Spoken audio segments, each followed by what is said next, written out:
Hello, everyone, and welcome back to the All Sports Focus pregame show of the DBWBL Wiffle Ball League. I'm back here with my co-host Ryan. Ryan, say what's up. What's up, everybody? Today we're going to be covering the two games of the Raccoons versus the Quackers. My own Raccoons playing Carter Petsky's Quackers. A very high intense matchup here. We've got the number 2 seeded team versus the number 3 seeded team in the latest power rankings. Ryan, how are you thinking about this matchup coming into it? What are you thinking? I think the biggest thing for the Raccoons coming off a pretty ugly 1-0 loss in week 1 in the second game. So I think offense is going to be the key there, whether your Raccoons can get back on track with hitting. And then I think for the Quackers, what we saw their undoing in game 1 against the Slimy Sluggers was errors, unforced errors, throwing the ball away, allowing extra base runners, extra runs to score. Kind of whichever team can take more advantage of that. If the Raccoons can force the Quackers into some errors, putting the ball in play, then I think the Raccoons can get it done. But if Quackers, who've got a very good pitching staff, can kind of shut down that offense, then I think the Quackers can get it done. Yeah, I'm looking for our team to kind of carry on the defense that we played. I mean, we literally allowed 1 run in our first series and managed to lose a game. That's pretty sad on our offensive side. So I'm looking for our team to kind of show a little more hitting the ball, and myself included. I had a pretty poor day at the plate the first 2 games. So it's only going to be a 3-man squad today for the Raccoons. Matt Lanier was at a doctor's appointment, so he was unfortunately unable to make it. But then the Quackers got their full 4-man roster, including their captain Carter Petsky, Blake Ciccarello, Matt Lage, and Logan Freeman. The Game 1 pitching matchup is going to be a little different. It's actually going to be Keegan LeClaire versus Carter Petsky. I gave Keegan the nod in Game 1. I really liked what I saw from him against the Penguins. His 1 run was a very unfortunate run. A swinging bunt. Charlie Halstead got on, and then a ground ball, and then a line drive off Keegan's leg, and that ended up scoring the 1 run. So just an unfortunate string of events, but I thought he had some very good stuff. It's tough, man. A lefty throwing a little low slider that always just dings the outside corner for right-handers. You're sitting there thinking, hey, this is going to be outside, and bing, just dings it. So, I mean, that's part of the reason why I drafted him. So I'm excited to see what he does here in Game 1. Ryan, what are your final predictions here before we hop into Game 1 of this series? I think this goes another split. I think Game 1, I'm going to give the slight nod, here, to the Quackers. I think just what I've seen from them, but I do think when we talk Game 2, the Raccoons will be able to turn around for Game 2 and get the second one. I'm not going to give a prediction, but I'm going to give my 2 keys for each team here. My keys for my Raccoons are 1, to hit the ball, and 2, to hit the ball. Those are the 2 keys for the Raccoons. And for the Quackers, it's going to be throwing strikes and playing good defense. A lot of walks from the Quackers in the first series against the Slimy Sluggers. And like Ryan said, they put the ball in play. 1 error turns into 2 runs instead of no runs because of the walks got on base. So it's those type of things. If they don't snowball, I think there's a good chance. But no predictions from my side of it. I've already watched these games. I've already played the games. Ryan has not, so that's why he is making the predictions. But we're going to hop in here to Game 1 of the Raccoons versus the Quackers. We'll see you guys in Game 1. Hello, everyone, and welcome to Game number 1 of the Quackers versus the Raccoons. Starting off, Carter Petsky pitching to myself, and it's a walk on the first at-bat of the game. We were just talking about the walks, Ryan. Here's a base hit into right field by Sam Hoseby. Nice little knock, and there's the errors. And the throwaway, and another throwaway to give Sam third base. Just a great all-around play there for the Raccoons, not so much for the Quackers. 1-0 Raccoons, and another walk. Oh, that's a single. Nice little single in there. The best place to hit it in wiffle ball. Ground ball to the left side. Another walk. Bases loaded for Keegan LeClaire. And another walk. And forces a run walks in a run. Ooh, good shot. A little low off the kneecap there from Logan Freeman. Sam Hoseby, and another walk. Inside. Here comes Keegan LeClaire. Is this ball going to go? Oh. It's gone. Keegan LeClaire with a grand slam to force the mercy cap of 9 runs in the first inning. Mercy cap happens on the last play, if they get the runs above 6 runs in the last play, it carries over. Here comes Keegan LeClaire starting us off. Good shot there. Blake Ciccarello with a single in the left. Matt Lage batting in the 2-hole yet again for the Quackers. Is that ball going to go? Crushed that one. Golf swing and a pitch below the zone. That was impressive. That was a good bat flip, too. I got to give him that. Yeah. Great swing from Matt Lage. These rookies, man. These rookies are showing out this year so far. A lot of good rookies. A walk there from Keegan on Carter. Here comes Logan Freeman. Watch a strike pitch. 3 off the corner. Another. Back-to-back strikeouts for Keegan. Ground ball and a swinging bunt yet again on Keegan. Here comes ground ball. Will Sam Hosby make the play at first? Oh, Looney Tunes falls over his feet. Here comes Logan Freeman. Watch a strike 3 again.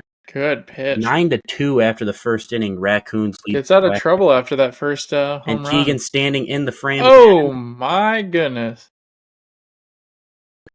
And a bat flip. What a bat flip. And Sam catches it. Impressive.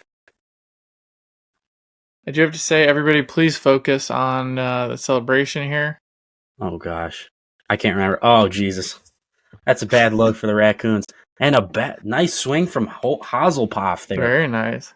Here comes Keegan LeClaire back up to get. Is that ball going to go? Off the fence. Ooh, off the fence. Oh, good play out there in the third. field, though, by Matt Lage. Wow, what a play. That's going to be a base. Little foul line tickler for a base hit. Strike 3 on Sam Hosby. Keegan LeClaire back up to bat again. Holy shnikes. Wow. That ball was crushed. He is making solid contact for his today. Second one of the game. Keegan LeClaire hits a 3-run shot. I don't know what me and Sam were doing this game, man. We were just goofing around, winning the game. What are we doing? Oh, we're picking them up. All right. Self-defense swing. That's a trouble play. Here comes Sam Hosby again, and I believe Sam made all 3 outs that inning. Here comes Keegan up to bat, and he gives up a leadoff solo shot and not a bat flip, a bat chuck from Blake Ciccarello. About took out Matt Lage's shins. I will say it's better than when last year Blake would throw the bat 150 feet in the air. Okay, the better version of Matt Lanier celebration right there. Strike 3, Keegan on Matt Lage. And another strike 3 on Carter Petsky. Here comes the last out and gets Logan Freeman. He is dealing today. The Raccoons mercy the Quackers 13-3 in game number 1.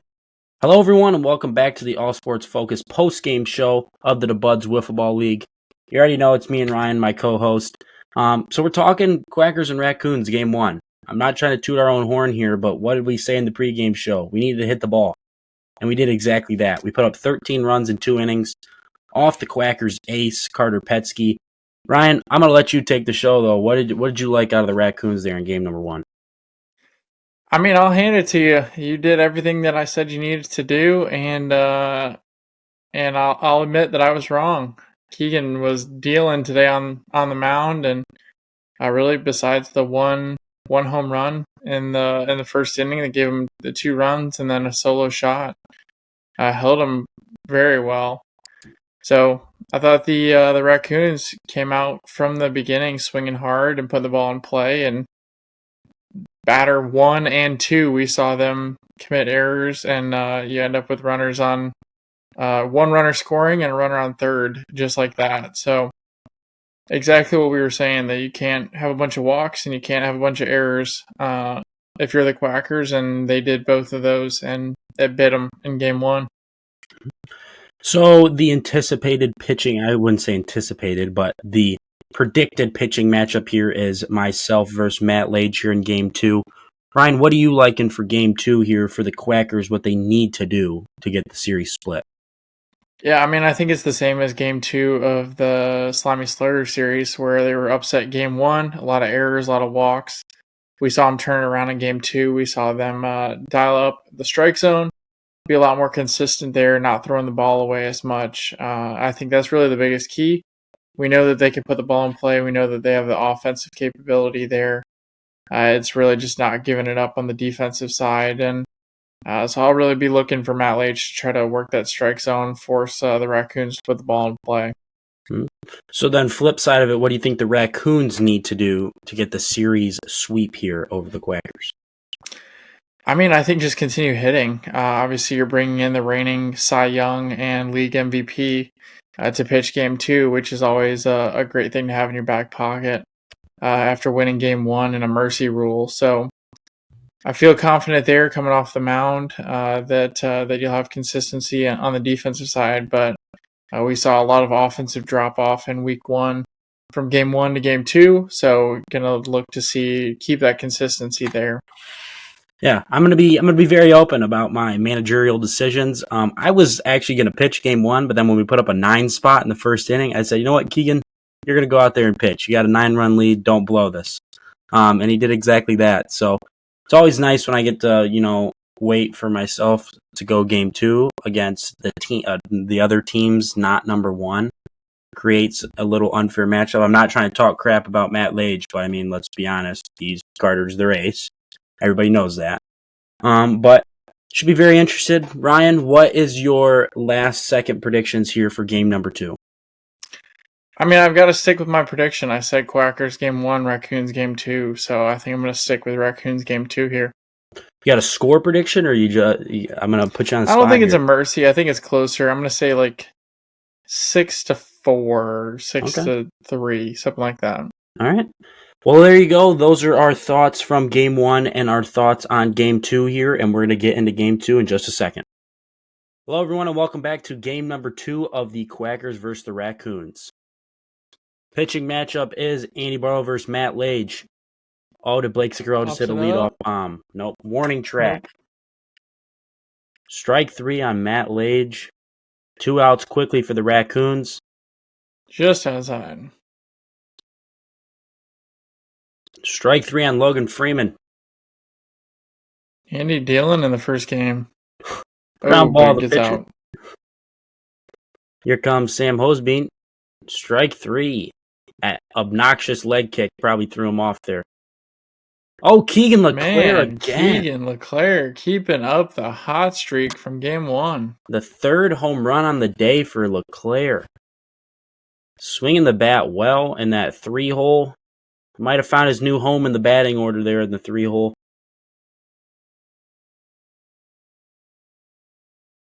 Dang. Great at bats Tough day for Andy at the plate. But fielding his position. Here comes Matt. What is that batting stance from Matt Lage? Here comes Carter Petsky up to bat. Oh. Threw it away. 2nd and 3rd on the out of play. Here comes Logan Freeman. Strike 3 on the riser. Here comes Blake Ciccarello. Will Sam Hosbein get there? He will. Good and play. There's the Blake Ciccarello bat throw. Sam Hosbein, strike 3.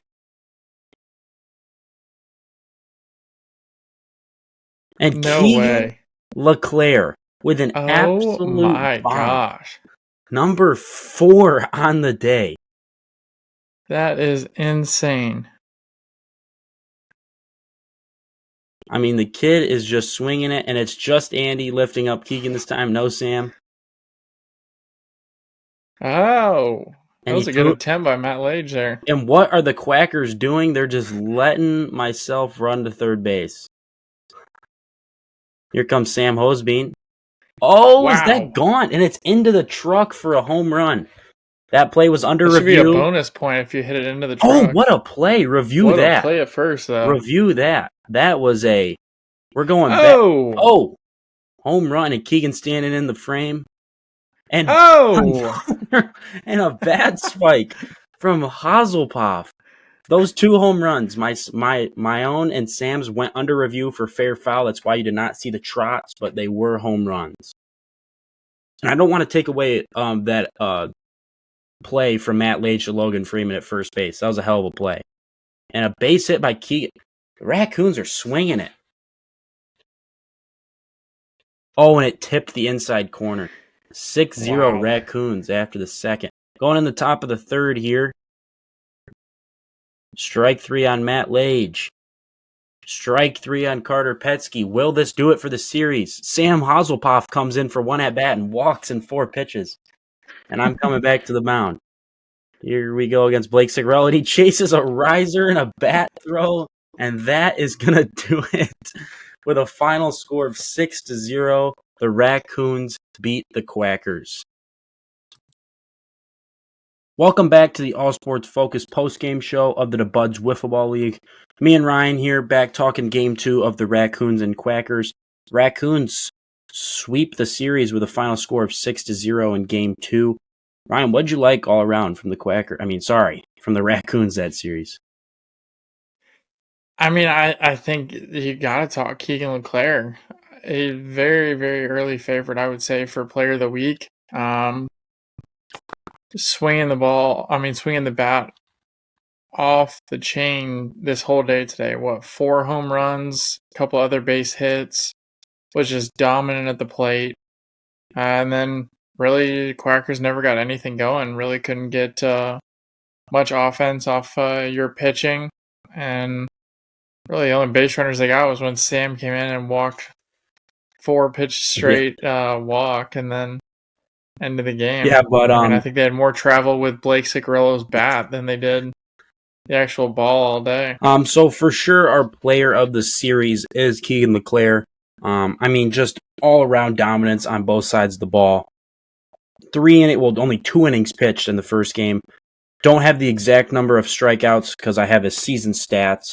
But he only gave up 3 earned runs. His season stats so far in the mound: 5 innings pitched, 9 strikeouts, 7 hits, 4 walks, and 4 earned runs with a 1-1 record. That's pretty damn good. And then on the offensive side of the ball for Keegan, he's got 12 actual at-bats, I call them, without the walks. So he's got 8 hits and 12 at-bats with a .666 batting average, a .750 OBP, with 4 home runs and 10 RBIs. So, he is swinging the bat well. He's pitching well. I'm not trying to toot my own horn here, but I don't know what the hell the other 5 managers were doing, letting the reigning World Series champs get this guy with a number 6 pick. It's the same conversation I had with Kirk, with him getting Mitch Culver in the second round. Just 2 absolute steals at the late end of the draft there. But still a long season ahead. Both teams were only their 4th game, so both teams still have 8 games left. A lot of time for the 1-3 Quackers to, flip the script, get back on page here. Ryan, what do you think the Quackers need to do to kind of get back on track the rest of the season? Offense, I think, was to only score 3 runs across both games, pretty lacking. And then the pitching, it was either walks or it was teeing up these perfect fastballs to give up home runs in both games. So I think you got to find a little more movement and a little more of a bite from the pitching mound if you're going to have any continued success over the season. Yeah, for sure. All right, so with that being said, we're going to swing in here to our All Sports Focus in Focus inning for this series. Just the second inning, a little kind of crazy, a little shortened, just kind of because there was a little bit of a rush, because there was reviews of the home runs by both me and Sam. So once Ryan gets this up here, we're going to talk about the in focus inning here. So our All Sports Focus in Focus inning here. Top of the second inning. Just a nice easy ground out for the Raccoons there. We're in 50% speed, by the way, guys. So this is why it looks really slow. Matt Lage with the crazy batting stance draws the walk. Carter Petsky.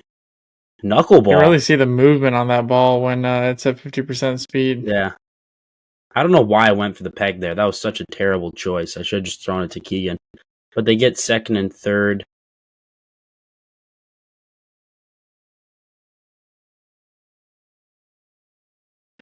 Good pitch for strike 3 there. Here's Blake Sigrello. The screwball. The little 2-seam movement. Gets the pop fly, and he's waiting to throw the bat. And there it goes. That's so much better than slower speed. Strike 3 from Sam Hosby. I'm telling you, that leg kick, I swear you can't see the ball half the time. Keegan LeClaire. Crushes it. Shot. I mean, Blake isn't even going for it. He knows that thing's gone. This is about to be the absolute home run trot of the century here at 50% speed.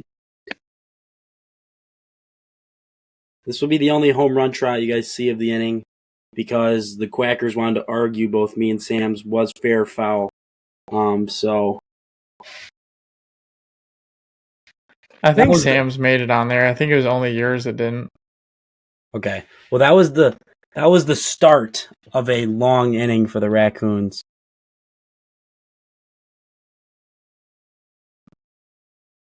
Nice little grounder there. Almost tried to make a crazy play, but then the Quackers just I don't know stand what they there. Blake Ciccarello's yelling at Logan to get the ball, but why doesn't he grab the ball himself?